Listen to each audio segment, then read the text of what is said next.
And I was kind of a little nonchalant about it because that was fine. I mean, I wasn't in a huge hurry, but it actually turned out 5 days later, I had my new car because a series of events that happened. And that, that experience was one where I had put it out to the universe. I wanted to get a new car. I was not gripping tightly onto it as if I had to have this new car the next day. However, I was intentional. I wanted a specific car, specific color, specific features on the car, and everybody that I talked to, oh no, you won't, we can't get you this car. And then again, a series of events, 5 days later, I have the car. So that experience, to me, that feels like a partnership with the universe when I'm very intentional about what I want, which is slightly different than what we were talking about with the necklace, where you partnered, you took a nudge, you followed a nudge that maybe you didn't have all the details on, but that was still a partnership with the universe, if that makes sense. Yeah, sure. Yeah, I just went, I just went along with somehow with the signal, Right. that I should do Right. that. Yeah. Yeah, Yeah. and I didn't question it. Right. Right. That's another thing. Sometimes it seems inconvenient to follow the signals. Yes. The thing is, you always pay the price when you don't. Right. Ask yourself, anyone in our listenership, how many times have you had something within you told you this is the right thing to do, Right. or Right. this would be good for me to do, and then you didn't do it? Have you noticed that you always pay the price for it? Yes. Absolutely. And Absolutely. often we don't even notice that we're paying the price because we're we're just having difficulty in life because we didn't flow with the energy that is of being, the energy Right. of reality. You see, uh, in general, we can have two attitudes in life. One Mm-hmm. is to function in conflict with what is, and the other in harmony with what is. Right. Yes. Now, when people don't know that there is something that is real and that is, right, and that's another way of saying real, that which is for real, Right. permanently. When we don't know about that, then of course we are not attuned to it, and we function often in opposition to it. Mm-hmm. But you're not going to change reality by functioning in opposition to it, no matter how much you want to fantasize that. If Right. you're running into a brick wall, the fact is that you're going to be smashed up, no Yes. matter how much you try to fantasize that it isn't a brick wall. Yes. That's Most, absolutely true. most people keep their life is one of running through one or against one brick wall or one hindrance and another because they're not paying attention to it. Right. They're And I not think, in harmony with what is. And that's a big deal. You can't just now start to become sensitive to the signals. No, you got to be in harmony with what is. mm-hmm. If if in the ocean, you lie down in the ocean like this and it holds you up. Yes. If you struggle against it, you'll drown. Yeah. It'll pull you under. Yeah. So it is in life. Yes, absolutely. And what you were saying about if we when we don't follow those subtle nudges that we get, I think if we're not even paying attention enough, as you said, we've obviously missed the subtle nudges, but then we just look at it as bad luck, or maybe we start to get in victim mode, or we make excuses for it. Like people go, why me? Well, because Yes. you're not paying attention.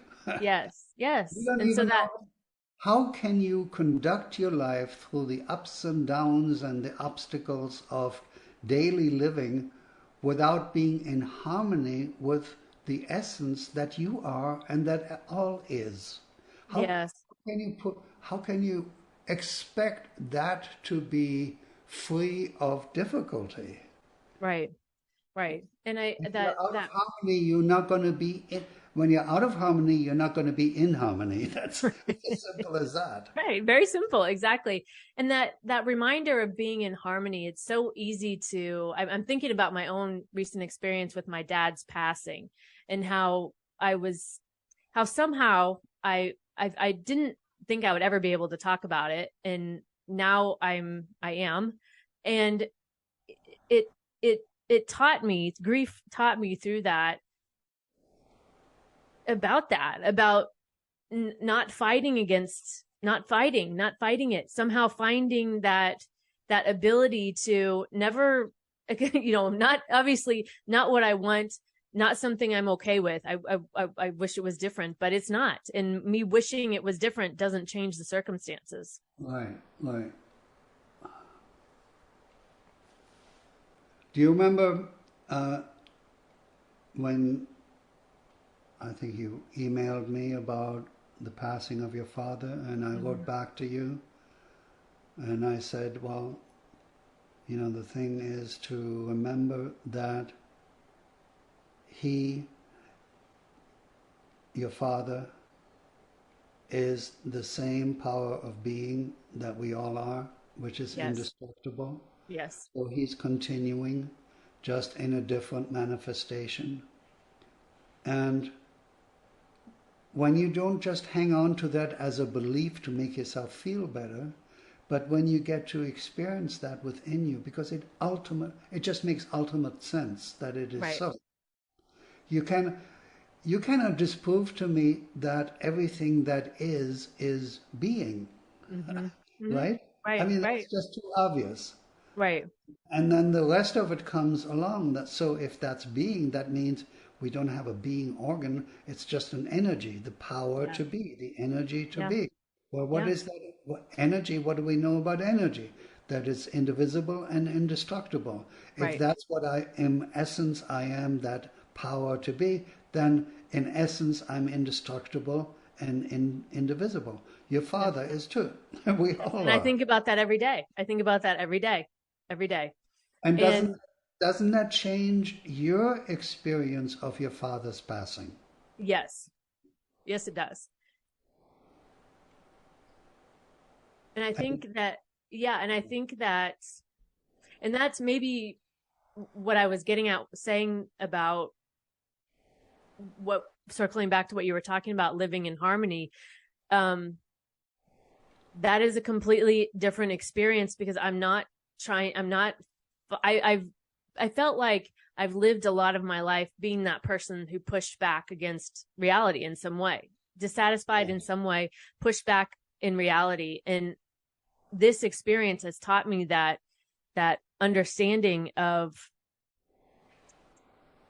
I mean, I feel like it sounds kind of weird, but living in harmony with what is, finding a way to do that. And what we've talked about in your email to me after that, to me has been, it's life changing because it's changed my view. And it's also,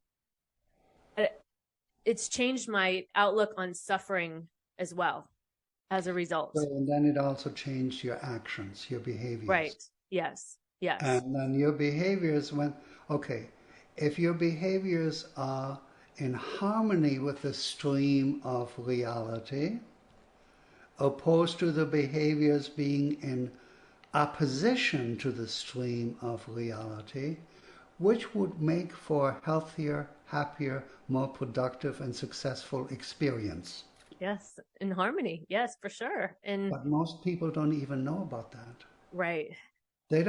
Most people don't even know who they fundamentally are. And that's why I so often say, don't listen to this stuff as just some nice words or some nice ideas and thoughts or theories. Or no, we're talking about the nitty-gritty practicality of living a meaningful and successful life. Right. That's right. what we're talking about. We're talking about choosing to stop suffering. We have 10 episodes about that, I think. Done a lot on that. And we've done a lot. And that's what we've been asking at the end of each of these episodes, asking the listeners, so what are you going to do with the information that you get from these episodes, right? Because Gerhard and I talk and we experience things, but the listeners need to experience too. They need to experience for their own knowing. And otherwise we're just talking and you're just listening. They're just words. And then they stay in their isolation. Right. You see, and isolation is the opposite of the reality of being.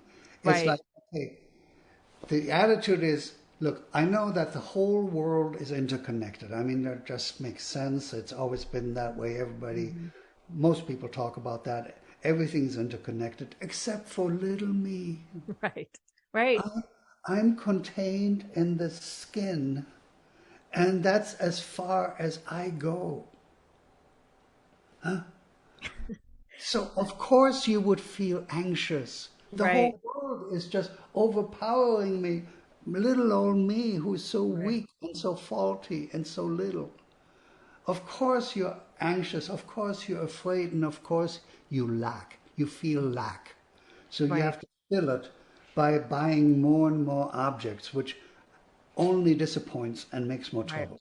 Right. Yeah.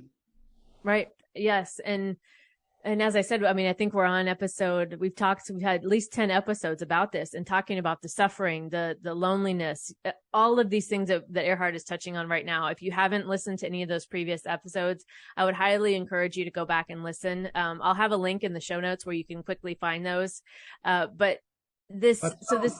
Sorry to interrupt, but there's one thing that I think is really important to say about this isolation thing. Yeah.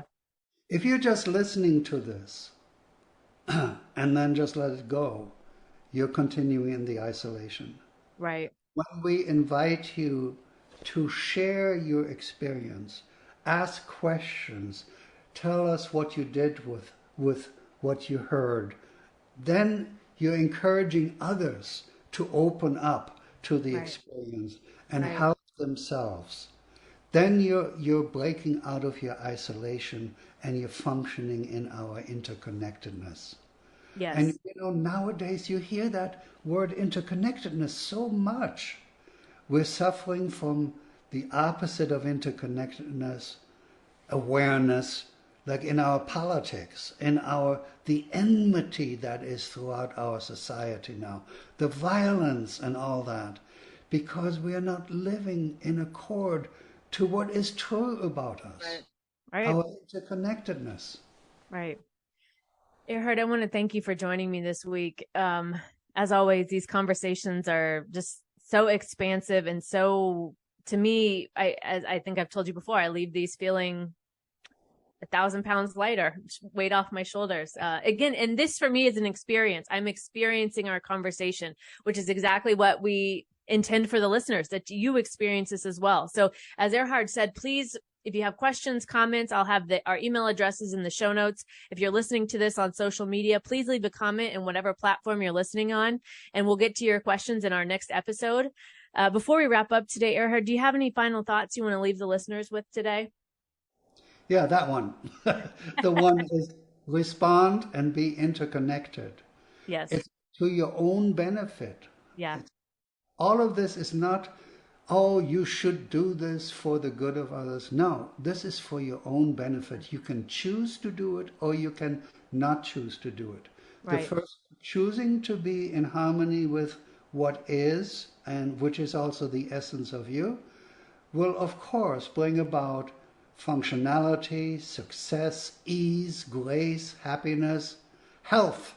Right. And going against what is true, which it means going against yourself, will of course cause suffering, loss of energy, loss of health, loss of success, failure, and so on. Suffering. Right. Well, Erhard, again, thank you for joining us this week. And our topic has been universal forces working in our favor. So, Erhard, thank you again. Amazing conversation. You're very welcome. Bye-bye. Bye. My guest this week has been Dr. Erhard Vogel, author of many books, and the most recent book is A Dialogue with Death, the Teacher of Life, an ancient story for the modern world. And you've been listening to the Create What You Speak podcast, brought to you by webtalkradio.net. You can also hear this podcast on Spotify, iHeartRadio, Stitcher, Apple Podcasts, and your favorite podcasting platform. I'm Sloan Fremont, and I hope you'll join me for the next episode of the Create What You Speak podcast, where we will continue to free our minds, expand our consciousness, and untangle those thoughts and patterns that keep us from living the life